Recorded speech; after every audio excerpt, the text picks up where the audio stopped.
लाखात एक आमचा दादा या मालिकेच्या दुसऱ्या भागामध्ये सर्वांचं स्वागत आहे. गावात आता आदर्श कुटुंबासाठी जोरात चुरस लागलेली आहे.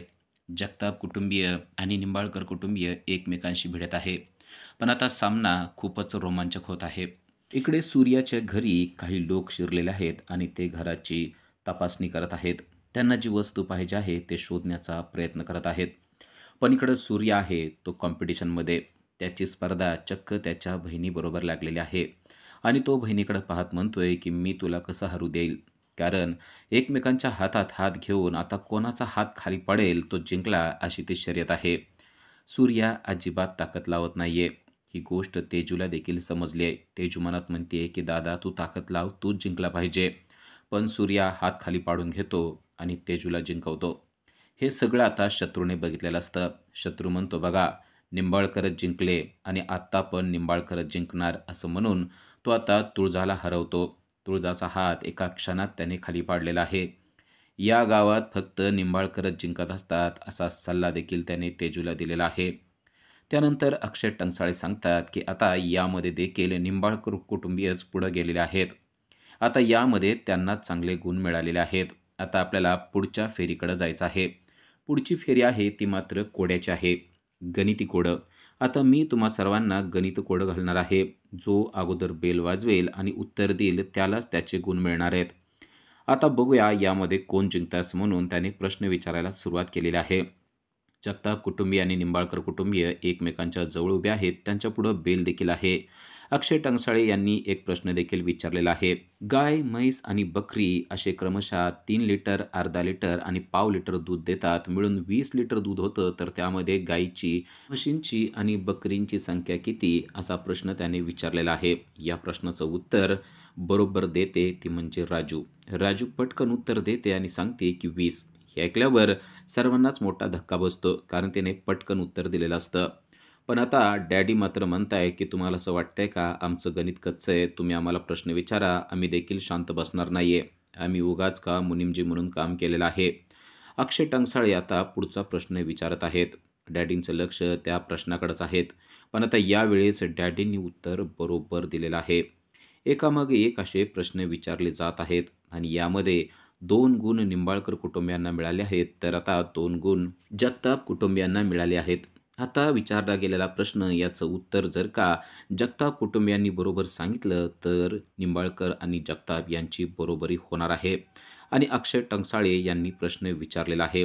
त्यांनी विचारले, विजयचं वय 6 आहे, तर सचिनचं वय त्याच्यापेक्षा निम्म आहे. जेव्हा विजय 40 वर्षाचा होईल तेव्हा सचिनचं वय किती असेल असा प्रश्न आता टंकसाळे यांनी विचारलेला असतो. आता त्यावेळेस शत्रू शांत राहील. तो शत्रू कसला? शत्रूला असं वाटतं की याचं उत्तर आपण अगदी बरोबर देऊ शकतो. तो बेल वाजवतो आणि म्हणतो याचं उत्तर आम्हीच देणार. सचिनचं वय 20 असलं पाहिजे. तेव्हा टंकसाळे म्हणतात अगदी चुकीचं उत्तर दिलेलं आहे. डॅडी तर डोक्याला हातच लावतात. कारण हे उत्तर पूर्णपणे चुकलेलं असतं. आणि त्यानंतर जगताप कुटुंबियाकडं आता ती फेरी गेलेली आहे आणि त्या परत एकदा राजूने अगदी बरोबर उत्तर दिलेलं असतं. ते म्हणजे 37 वर्ष. आणि अशा प्रकारे जगताप आणि निंबाळकर कुटुंबीय यांचा सामना बरोबरीला येऊन थांबलेला असतो. आणि त्यानंतर अक्षय यांनी सांगितलं आहे आता पुढची फेरी होणार आहे.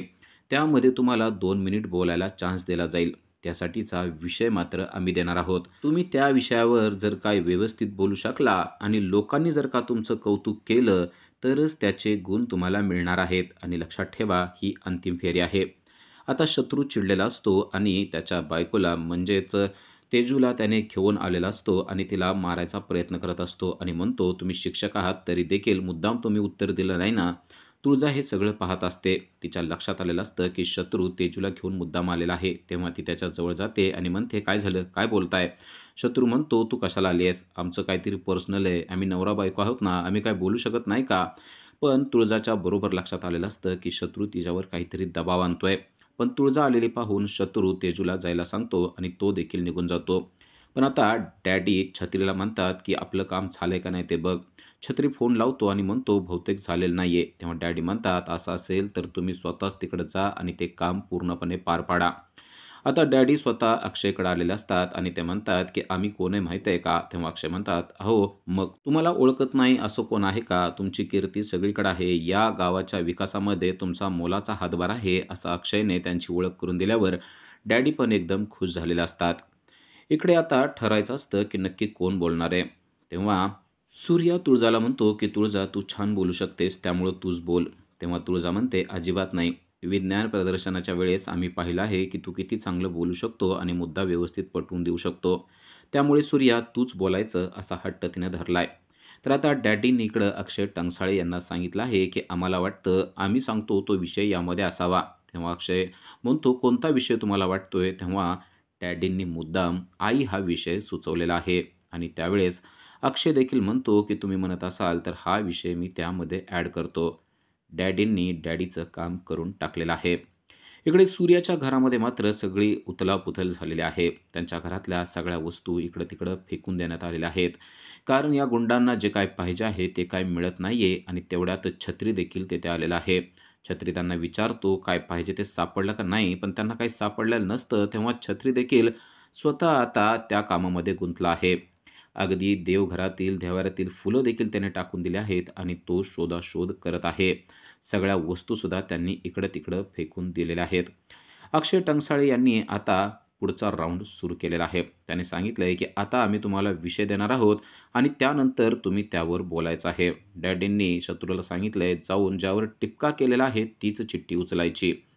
बरोबर शत्रू तेथे जातो आणि ज्या चिठ्ठीवर लाल टिपका केलेला आहे तीच चिठ्ठी उचलतो आणि त्यातला विषय वाचतो. त्यावर लिहिलेलं असतं संसार, पण शत्रूला ते मात्र वाचता येत नाही. संसार म्हणण्याऐवजी तो संकट म्हणतो. तेव्हा अक्षय म्हणतो, "तुम्हाला नक्की काय म्हणायचंय?" तेव्हा तो संस्कार म्हणतो. डॅडी म्हणतात, "अहो मग आम्ही तुमच्यावर एवढे संस्कार केलेत ना, बोला की त्याच्यावर."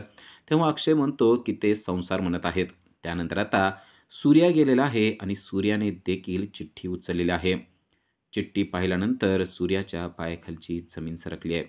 कारण चिठ्ठीवर आहे आई. आई ह्या विषयाचा तिटकारा आणि राग मनामध्ये असलेला सूर्या एकदम आश्चर्यचकित आणि शांत उभारलेला आहे. सर्वजण त्याला विचारतायत की नक्की विषय काय आहे? तेव्हा तो सांगतो, "आई." आता शत्रू बोलण्यासाठी पुढे आलेला आहे. शत्रूने हातामध्ये माईक घेऊन बोलायला सुरुवात केलेली आहे. संसार म्हणजे चारचाकी गाडी असते. तेव्हा एकदम हशा पिकतो. सर्वजण त्याची चेष्टा करायला लागतात. तेव्हा शत्रू म्हणतो, "ही निंबाळकरांची गाडी आहे. त्यामुळं त्याला 4च चाकं असतात. पुढचं चाक म्हणजे नवरा आणि मागचं चाक म्हणजे बायको. नवरा जे सांगेल ते बायकोने ऐकायचं असतं." अशा प्रकारे तो बोलतो आणि लोकांमध्ये फक्त हशा पिकलेला असतो. आता सूर्या बोलायला आलेला असतो तेव्हा गावातील लोक मात्र उलट-सुलट बोलायला लागतात आणि म्हणतात, "आता हा आईविषयी काय बोलणार आहे? आईविषयी हा चांगलं बोलणार असेल तर केवळ जिंकण्यासाठीच बोललाय असं आपण म्हणूया." तेव्हा सूर्या म्हणतो, "मला जे वाटते ते मी बोलणार आहे. तुम्ही असं समजू नका की जिंकण्यासाठी मी चांगलं बोलणार आहे."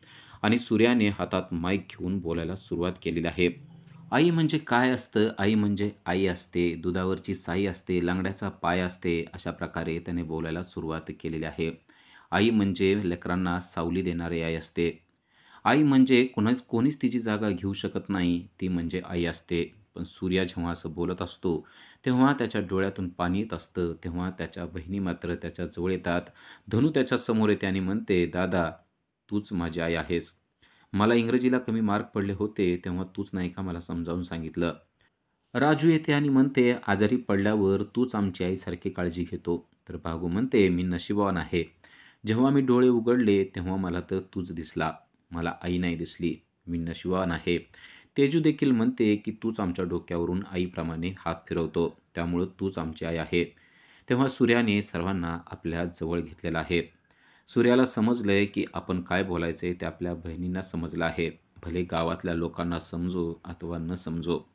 त्यामुळं सूर्याच्या जवळ त्या देखील जातात आणि सूर्या त्यांना आपल्या जवळ घेतो. पण आता डॅडी आणि शत्रू यांना असं वाटतंय, की ही गोष्ट कोणाला सुद्धा पटलेली नसणार आहे. कारण सूर्या काही व्यवस्थित बोलू शकलेलं नाहीये, असं त्यांचं मत असतं. पण त्यांचं मत हे खोटं आहे. कारण सूर्या जे काही बोलतोय ते खरं आहे. हे गावातल्या सगळ्या लोकांना माहीत आहे. सूर्या त्याच्या बहिणींची किती काळजी घेतो हे सर्वांना माहीत आहे आणि त्यामुळं सूर्या जे काही बोलतो त्यावर सर्वांनी उठून टाळ्या वाजवलेल्या आहेत. सूर्या अगदी मनाप्रमाणे आणि मनातलं बोलला, फक्त जिंकण्यासाठी बोलला नाही. या गोष्टीमुळे सर्वांनी टाळ्या वाजवलेल्या असतात आणि सूर्यालाच जिंकण्याचा कौल दिलेला असतो. अशाच अपडेटसाठी आजच आमच्या चॅनलला सबस्क्राईब करा. Thank you.